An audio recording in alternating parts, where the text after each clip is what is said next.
রাত তখন প্রায় শেষ, সবাই ঘুমিয়ে, কিন্তু একজন মানুষ কাঁদছিল, কারণ তার জীবনটা ভেঙে পড়েছিল সম্পূর্ণভাবে।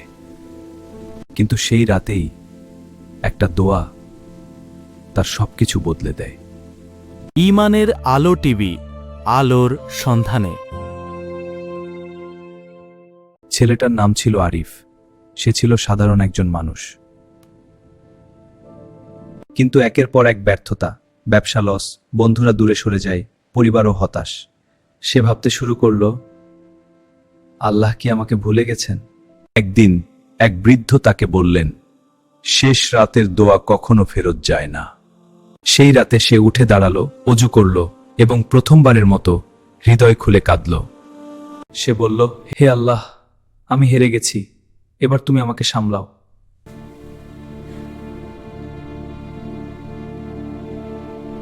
পরের দিন কিছুই বদলায়নি, কিন্তু তার মন বদলে গিয়েছিল।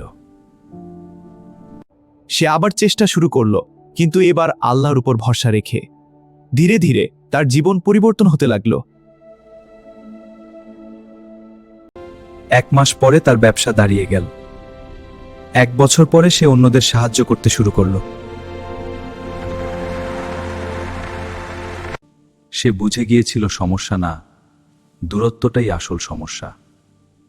আমরা আল্লাহ থেকে দূরে গেলে জীবন অন্ধকার হয়ে যায়, আর যখন ফিরে আসি সব ঠিক হতে শুরু করে।